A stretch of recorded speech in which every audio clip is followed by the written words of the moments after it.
Origins. Roman period, only its name remains, which means shield. Instead, Parma prefers to celebrate the period in which it was a capital, or at least when it existed as a free, independent city. The golden age of Roman art has bequeathed a complex of rare harmony in the cathedral square, a place for the spirit, which Parma residents especially love when bathed in the light of summer afternoons. When it's the scene of important celebrations.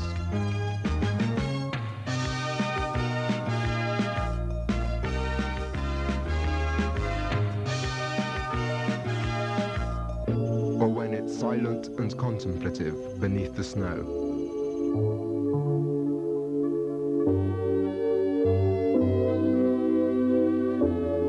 The cathedral, consecrated in 1106, was completed during the same century in the Romanesque style and was influenced by the architecture of Northern Europe. The facade is attributed to the architect and sculptor Benedetto Antelami, who was to have finished it in 1178, when he finished the famous Deposizione bas-relief. The baptistry was also designed and executed by Antelami, with his signature as proof. The Antelami bas-reliefs on the portals and on the typans are world-renowned, and inside 12 statues which form a circle represent the months of the year. The original decorations on the dome and covering the walls are invaluable Byzantine frescoes from the second half of the 13th century.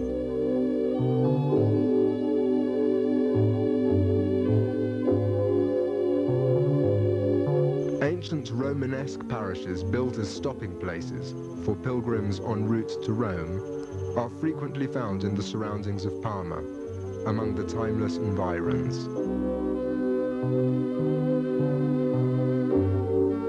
Today, as in those times, lost in green and silence, they invite a moment of pause and reflection, meditation, but also a warning, as bas-reliefs describe terrifying legends of sinners and pitiless punishments. The cathedral at Fidenza occupies a position of respect due to its decorative and architectural complexity and its superb execution as Benedetto Antelami's final work.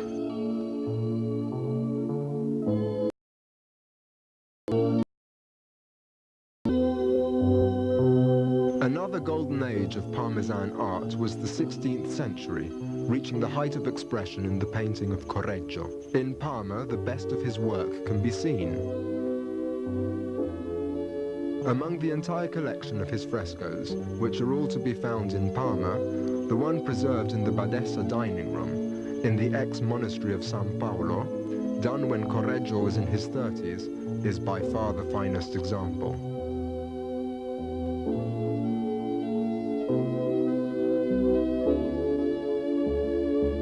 The entire veranda is covered with the joyful and spontaneous image of Cupids.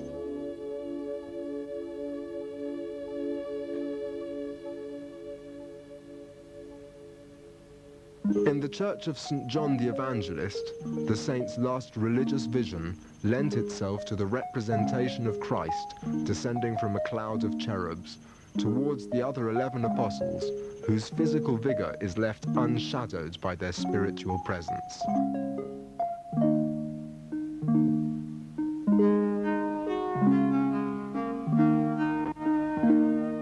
The interior of the cathedral's dome depicts the Assumption of the Virgin, who is surrounded by pagan-like confusion of a multitude of angels and saints, seen from below in their most human and carnal natures. Earthly confines are confused with heavenly ones in this masterpiece, which recalls an implied intellectual rank order. Perhaps it was by no accident that the contract for the work's commission was stipulated when the bishop of the Diocese of Parma was the Roman Alessandro Farnese, who was to become pope with the name of Paul III. The splendid Church of the Steccata is perhaps Parma's most important expression of 16th century architecture. with its Baroque interior. Inside, the rich and elegant fresco done by Parmigianino, the second great name in Parmesan painting, confirms the high level of painting reached in Parma during the Renaissance.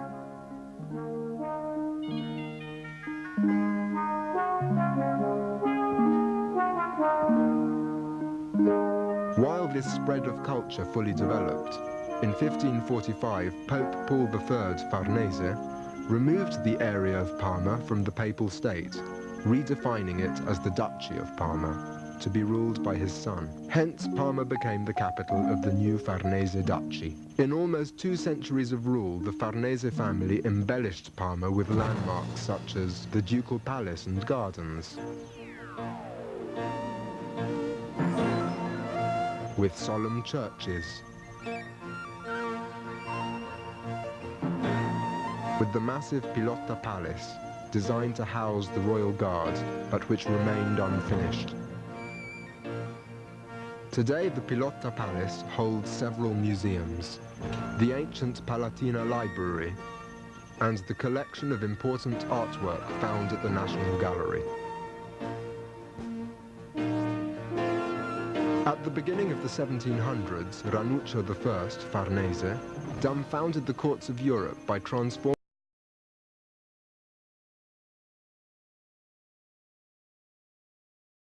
for showing off, however, considering that only 4 plays were performed there in its first 100 years of existence. The Farnese Theatre, destroyed by bombings in 1944, was reconstructed according to the original design, lacking only in the original decorations. This, however, doesn't take away from the magical influence of the ship made of wood and paper mache, which was destined to... The central square, Piazza Garibaldi, was redesigned and partially modified in the 1800s under the second ducal dynasty of the Bourbons, according to the rational architectural canons which dominated then. Some concessions to tradition can be seen, however, in the sundial on the governor's palace and in the statue of the Virgin serving as the city's protector. In this period, the town's urban structure undergoes innovations in its avenues, in its park, and in its aristocratic townhouses. It's a century that the taste for elegance becomes so refined, and that character which distinguishes the town still today is formed. It is the moment of great printers like Bodoni, architects like Petitot, philosophers like Condillac, and politicians like Dutilliot. Parma gains political and cultural prestige on a European level.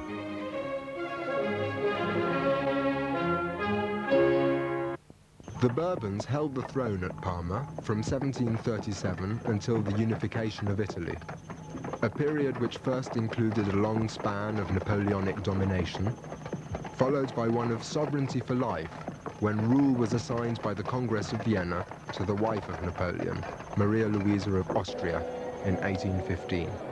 Maria Louisa is the Duchess that the Parmesans loved the most, and still do to this very day. She has been given credit as being Parma's greatest benefactor, and cherished as its finest governess ever. Above all, Parma residents have been grateful to her for the construction of the Regio Theatre, the first royal theatre ever to be opened to the public. It remains the pride of the city.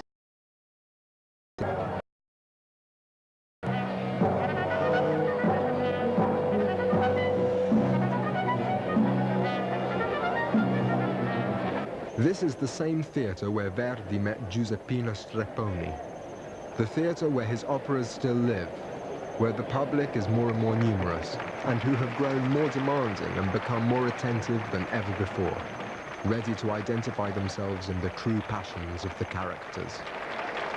The day after a performance, the Gazzetta di Parma, reputed to be Italy's oldest newspaper, echoes the comments and opinions, just as it did in Verdi's day. It wasn't just the Gazzetta that echoed judgments when Verdi's operas came to be directed by another Parma native, Arturo Toscanini, who from humble origins was destined to conduct some of the world's most prestigious podiums. To Toscanini, Parma has dedicated the Orchestra Stabile, while to Verdi, it dedicates all it can, For in Parma, the spirit of Verdi is still very much alive. This sky is his tetto natio, or the one under which he was born.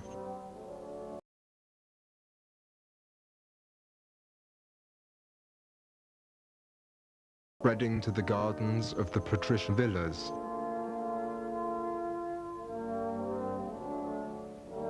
filling the cloisters of the city's ancient churches, exploding in outdoor concerts held in the squares.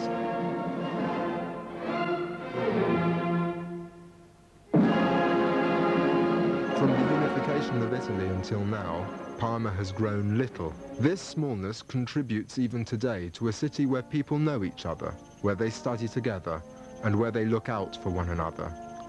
There exists a strong social consciousness which urges each citizen to take full responsibility for himself and to try to do his best always, respecting the rules that guarantee peaceful coexistence within the community at all times, even in the euphoria winning a football match.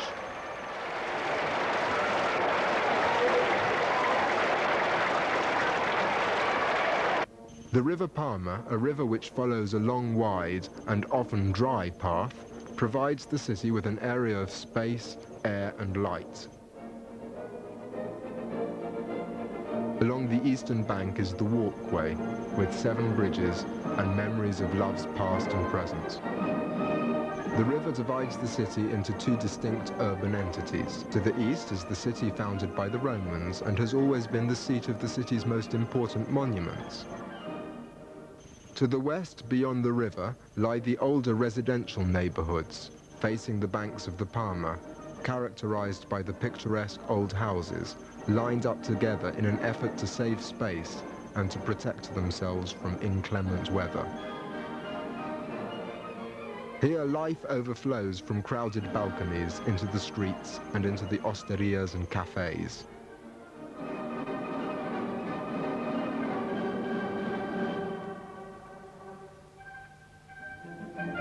Here one lives in close contact with others, sharing responsibilities and opinions. Here is the cornerstone of local traditional culture and of the dialect of Parma.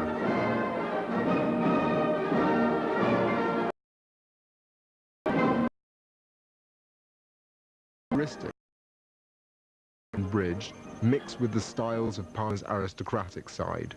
And so, as the traditional dialect saying, true elegance must be unconstrained and free, but also a bit snob. The cultured Parmesan prides himself in being true, as does the true Parmesan pride himself in being educated. Host to one of Europe's oldest universities, the University of Parma has an enrollment of 30,000 students. The city has a prestigious music conservatory and boasts of an active avant-garde theatre, Teatro Due. Parma has 30 bookstores, producing twice the national average in book readership. Culturally, Parma has more genius than it can use, and exports writers, journalists, musicians, directors, and publishers.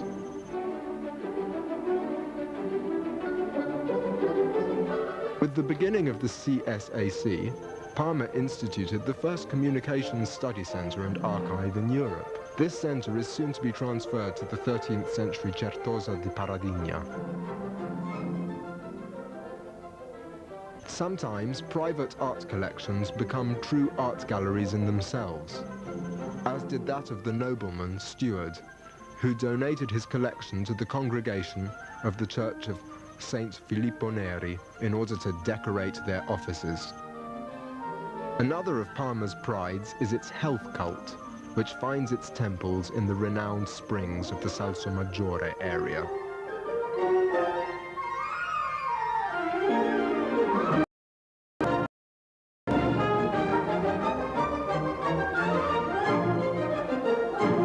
In the city, bicycling has always been the fashion. A bit snobbish,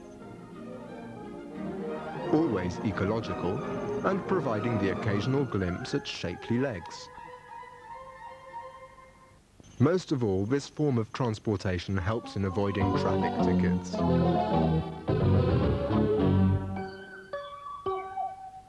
Only in winter are bicycles scarcely seen. When the fog distorts colors, when the snow falls silently, and when the Regio Theatre opens its opera season.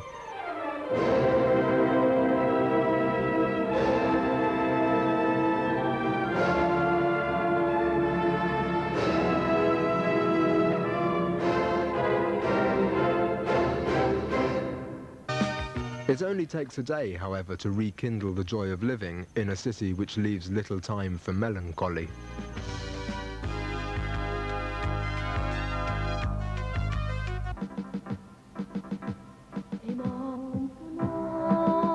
In the evening, dining out prevails, whether to discuss work, close a deal, or simply for the pleasure of the company of others. All the better if the restaurant is centrally located, inviting, and if the good food is accompanied by good music.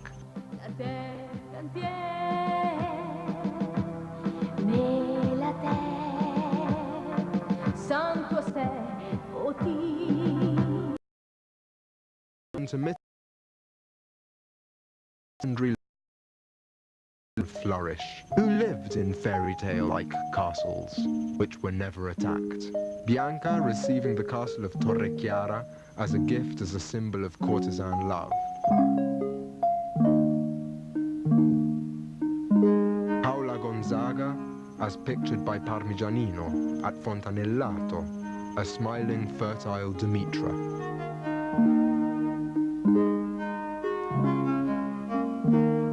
Maria Luisa, after the death of Napoleon, fell in love again with the Count of Neiba in the Castello di Colorno.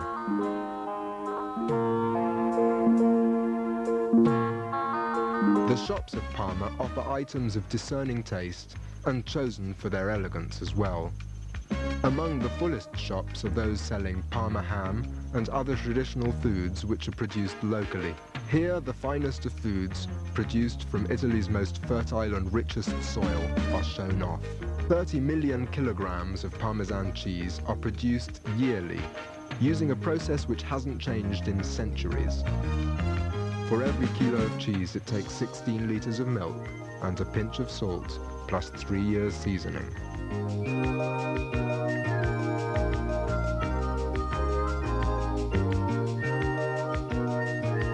The supervision by a robot takes nothing from the genuine artisan quality of the cheese.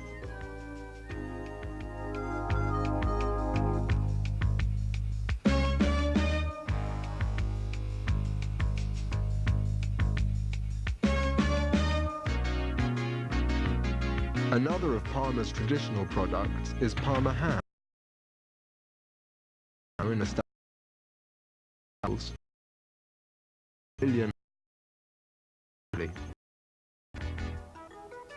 The traditional window displays of ham and Parmigiano Reggiano cheese have been transformed into one of the world's largest food industries.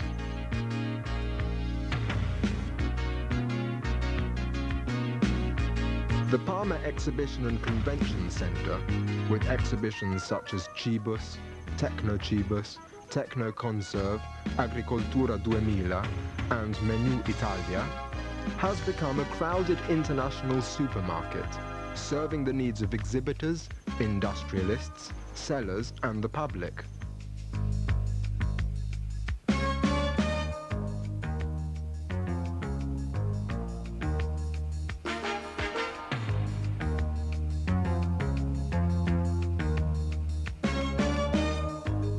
Parma, antique ducal capital, now promoted as the capital of Food Valley, looks towards innovation but continues to offer traditional products, keeping them that way with the support of new technology.